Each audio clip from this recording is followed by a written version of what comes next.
9월 30일 새벽 예배를 시작하겠습니다. 사도신경으로 우리의 신앙을 고백하시겠습니다. 나는 전능하신 아버지 하나님 전지의 창조주를 믿습니다. 나는 그의 유일하신 아들 우리 주 예수 그리스도를 믿습니다.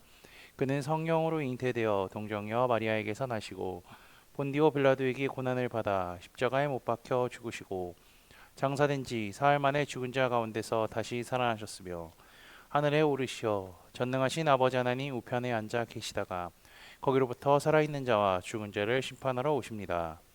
나는 성령을 믿으며 거룩한 공교회와 성도의 교제와 죄를 용서받는 것과 몸의 부활과 영생을 믿습니다. 아멘. 다 함께 찬송가 199장 찬양하시겠습니다.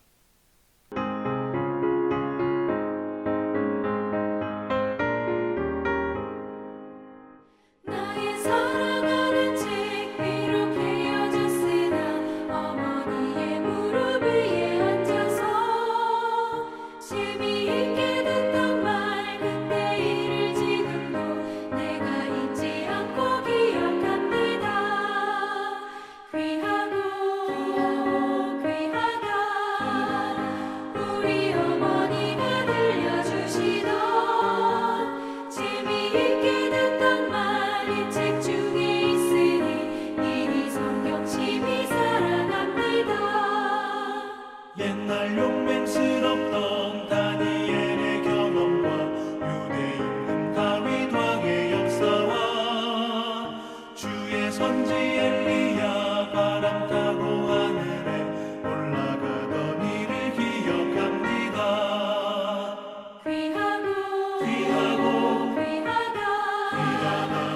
우리 어머니가 들려주시던 재미있게 듣던 말 이 책 중에 있으니 이 성경심이 살아납니다. 예수 세상 계실 때 많은 고난 당하고 십자가에 달려 죽임 당하니 어머니가 읽으며 눈물 많이 흘린 것 지금까지 내가 기억합니다. 귀하다 우리 어머니가 들려주시던 재미있게 듣던 말 이 책 중에 있으니 이 성경심이 살아납니다. 그때 일은 지나고 나의 눈에 와닿고 어머니의 말씀 기억하면서 나도 시신 뜻대로 성경 말씀 읽으며 주의 뜻을 따라 살려 합니다. 귀하다 우리 어머니가 들려주시던 재미있게 듣던 말 이 책 중에 있으니 이 성경심이 살아납니다. 오늘 우리 공동체의 말씀 묵상 본문은 호세아 13장 14장입니다. 그중 14장 1절에서 9절 말씀을 제가 봉독하고 말씀을 나누도록 하겠습니다. 이스라엘아 내 하나님 여호와께로 돌아오라. 내가 불의함으로 말미암아 엎드려졌느니라. 너는 말씀을 가지고 여호와께로 돌아와서 아뢰기를 모든 불의를 제거하시고 선한 발을 받으소서. 우리가 수송아지를 대신하여 입술의 열매를 주께 드리리이다. 우리가 아수르의 구원을 의지하지 아니하며 말을 타지 아니하며 다시는 우리의 손으로 만든 것을 향하여 너희는 우리의 신이라 하지 아니하오리니 이는 고아가 주로 말미암아 긍휼을 얻음이니이다 할지니라. 내가 그들의 반역을 고치고 기쁘게 그들을 사랑하리니 나의 진노가 그에게서 떠났음이니라. 내가 이스라엘에게 이슬과 같으리니 그가 백합화 같이 피겠고 레바논 백항목 같이 뿌리가 박힐 것이라. 그의 가지는 펴지며 그의 아름다움은 감람나무와 같고 그의 향기는 레바논 박항목 같으리니 그 그늘 아래 거주하는 자가 돌아올지라. 그들은 곡식같이 풍성할 것이며 포도나무같이 꽃이 필 것이며 그 향기는 레바논의 포도주같이 되리라. 에브라임의 말이 내가 다시 오선과 무슨 상관이 있으리요 할지라. 내가 그를 돌아보아 대답하기를 나는 푸른 잣나무 같으니 내가 나로 말미암아 열매를 얻으리라 하리라. 누가 지혜가 있어 이런 일을 깨달으며 누가 총명이 있어 이런 일을 알겠느냐. 여호와의 도는 정직하니 의인은 그 길로 다니거니와 그러나 죄인은 그 길에서 걸려 넘어지리라. 아멘. 오늘은요 호세아서의 마지막 장으로서 그의 호소가 담겨져 있는 내용입니다. 호세아는요 이스라엘을 향해서 이렇게 이야기하죠. 이스라엘아 내 하나님 여호와께로 돌아오라. 13장까지는요 심판의 말씀이 주어졌는데 14장에 와서 곧바로 하나님께로 돌아오라고 이야기를 하죠. 이스라엘이 언제든지 하나님께로 돌아가기로 결심하고 돌아간다면요 하나님은 회복해 하실 것입니다. 이 점은 호세아서뿐만 아니라 구약 성경을 읽어보면 곳곳에서 우리가 마주할 수 있는 내용이기도 하죠. 이스라엘이 하나님께로 돌아오면 하나님께서는 이스라엘에게 이제 돌아서실 겁니다. 이스라엘을 향하여 서신다는 거죠. 이는 하나님의 절실한 마음이 반영되어 있습니다. 극심한 죄악과 그로 인한 참담한 현실 가운데서도 결코 포기하지 않고 하나님을 구하며 하나님께 마음을 돌이킬 때 하나님은 그들을 향해 돌아서고요. 멀고 먼 땅에서 그들을 다시 이끌어내실 것입니다. 그리고 호세아는 이스라엘 엎드러진 이유에 대해서 다시 한번 얘기하는데요. 그것은 그들의 불의 때문이라고 합니다. 제사를 많이 드리고 제단을 많이 쌓는다고 해서 하나님께 돌아갈 수 있는 것이 아니라 하나님만 섬기고 따르지 않는 그들의 행동이 바로 불이라는 거죠. 그리고 하나님을 모르고 말씀도 모르는 그들에게 호세아는 어떻게 해야 하나님께 돌아갈 수 있는지 구체적으로 설명을 해주는데요. 그것은 바로 말씀으로 돌아가라는 것입니다. 말씀을 가지고 돌아간다는 것은 그들이 했던 잘못을 진실되게 회개하는 말이라고 생각하시면 됩니다. 왜냐면요 2절 하반절을 보면 수송아지를 대신하여 입술의 열매를 주님께 드린다고 했기 때문입니다.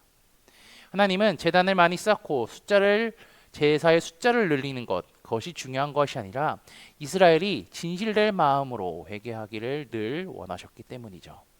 그렇기에 그들이 드리는 진실된 제사는 하나님께서 받아주시길 원한다는 겁니다.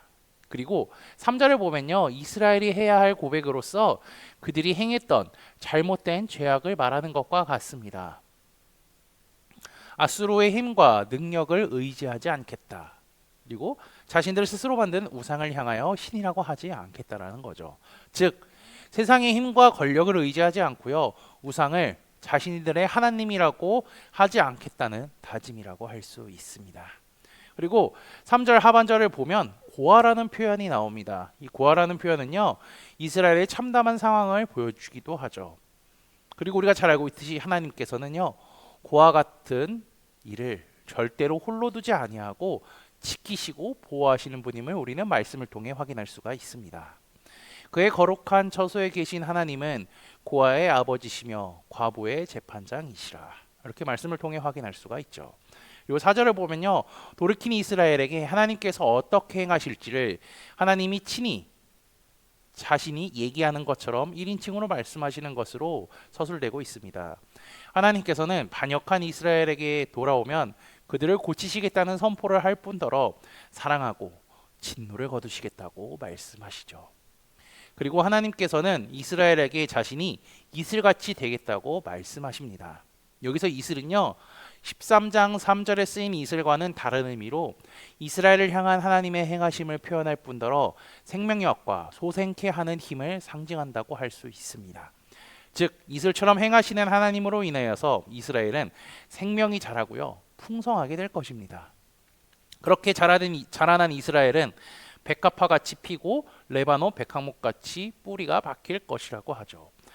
하나님의 이슬로 말미암아 이스라엘은 겉으로도 속으로도 아름답고 견고해질 겁니다. 6절도 마찬가지로 이스라엘의 아름다움과 풍성함을 나무로 빗대어 설명하죠.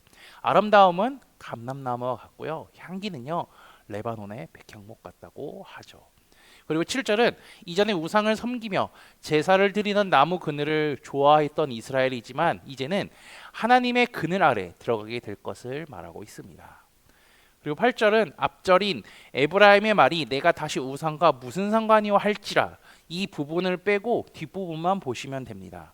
이 뒷부분 하반절은요 하나님께서 하시는 이야기죠. 하나님께서는 자신을 푸른 잣나무라고 말씀하십니다. 여기서 잣나무는요, 레바논의 영광이라 일컬어지는 나무 가운데 하나로서 화려하고 풍성함을 상징하며 성전 재료로 사용되기도 했습니다. 뒤에 에브라임이 열매를 얻을 것이라는 내용이 이어지는 것으로 보아 푸른 잣나무는요, 하나님이 풍성하게 열매를 주신다고 의미할 수 있습니다. 그리고 에브라임의 결실은요, 자신의 노력과 힘이 아니라 오로지 하나님께로부터 오는 것입니다. 호세아서의 마지막은 하나님의 행하시는 일을 바르게 깨닫는 것이 참된 지혜임을 말하고 있습니다. 근데 이것을 보면요, 시편 107편에서도 볼 수 있는 내용이기도 하죠. 지혜 있는 자들은 이러한 일들을 지켜보고 여호와의 인자하심을 깨달으리로다. 호세아는요, 일관되게 하나님을 이제 아는 것을 강조했죠. 그리고 본문 9절은 이에 대한 결론이기도 합니다. 이 표현은요, 호세아서보다는 잠언이나 전도서에서 볼 수 있는 표현입니다. 이 메시지는 어떻게 되냐면요, 삶에 그대로 적용되어야 합니다. 지혜와 총명은 어떤 절대적인 어떤 것이 아닙니다. 지혜와 총명이 있고 지식이 있다면요, 그는 하나님과 더불어 어떻게 살아가야 하는지 알 것입니다. 우리가 주일 말씀에 다니엘서를 보고 있는데요, 다니엘은 지혜롭고 총명했을 뿐 아니라 지식도 있는 사람이었습니다. 그러한 그가 바벨론에서 어떻게 살았죠? 평생 하나님을 섬길 뿐 아니라 하나님의 말씀을 굳게 믿고 살았습니다. 게다가 하나님을요, 살아계신 하나님을 전하는데 주저하지 않고 당당하게 전했습니다. 하나님께서는 호세아를 통하여서 이스라엘 백성이 하나님께 돌아오기를 원하십니다. 하나님께 돌아간다는 것은요, 자신이 행했던 불의를 고백하고 자신이 의지했던 열방과 그 힘, 우상을 붙잡지 않는 것이죠. 그리고 하나님이 고아를 긍휼히 여기시는 분임을 알고 어떠한 경우에도 하나님께로 나가야 한다는 거죠. 그리고 그렇게 산다면요, 푸른 잣나무 같고 이슬 같으신 하나님으로 말미암아 이스라엘은 결실을 얻게 될 것입니다. 하나님 외에 달리 의지할 곳이 없어진 이들을 긍휼히 여기시는 하나님을 알고 그 앞에 담대히 나가는 것, 그리고 그 하나님을 아는 것이 지혜이고 총명입니다. 호세아는 이것을 이스라엘이 깨닫고 하나님께 돌아오기를 원했습니다. 우상을 버리고요, 다른 힘 있는 나라의 능력을 의지하는 것이 아니라 오로지 하나님만 믿고 의지하여 살기를 원했습니다. 그리고 그것은요, 지금 이 시대를 살아가는 그리스도인들에게도 동일하게 적용될 것입니다. 호세아 6장 6절의 말씀처럼 우리는 하나님께서 그분을 아는 것을 제일 원한다는 것을 잊지 않고 주님을 알고 사랑하는 데 힘쓰며 살아가는 코너스톤 믿음의 형제자매들이 되시기를 주님의 이름으로 축복합니다. 다 함께 찬송가 528장 찬양하시겠습니다.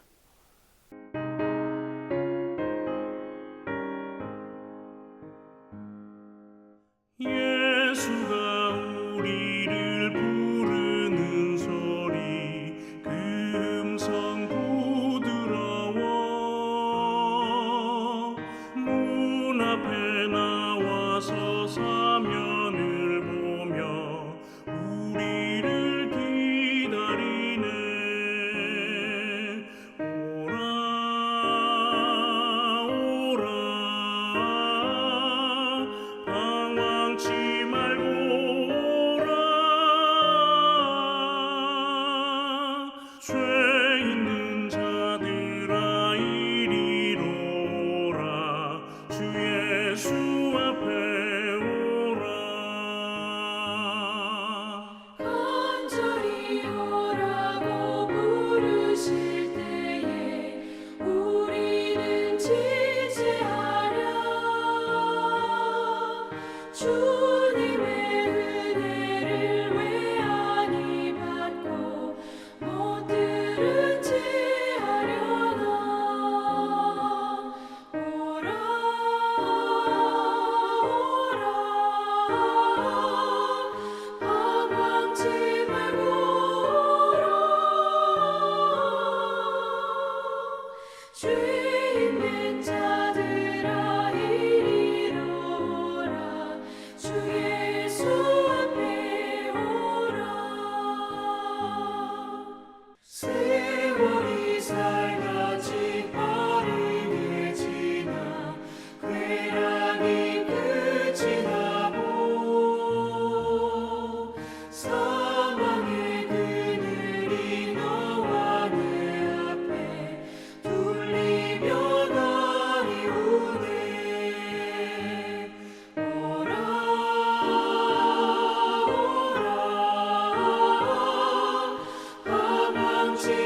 다 함께 기도하시겠습니다.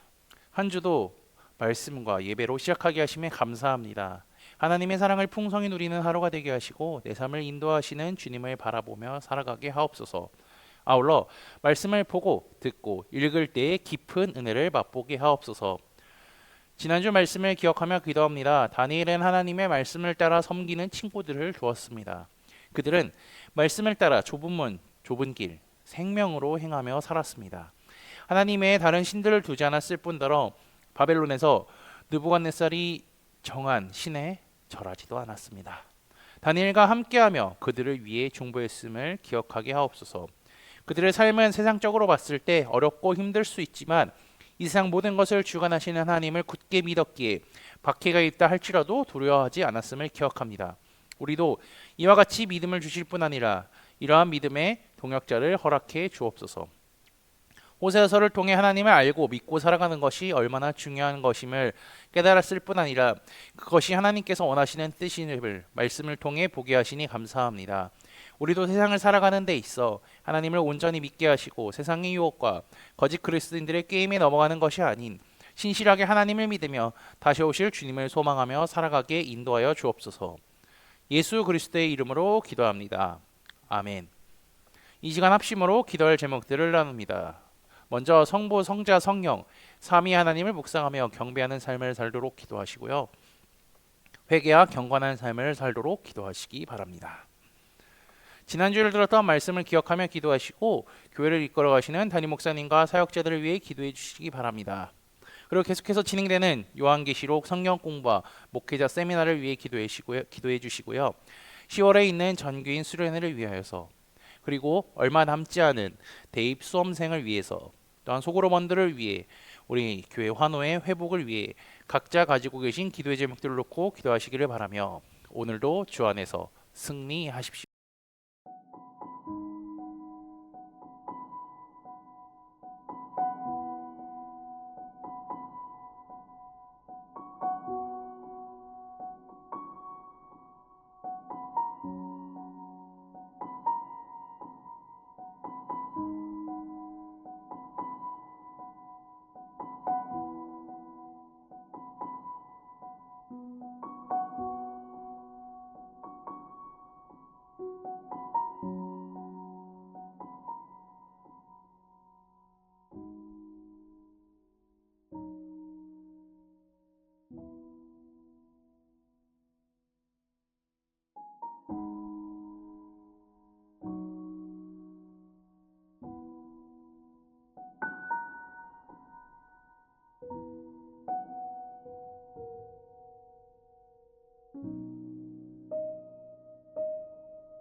주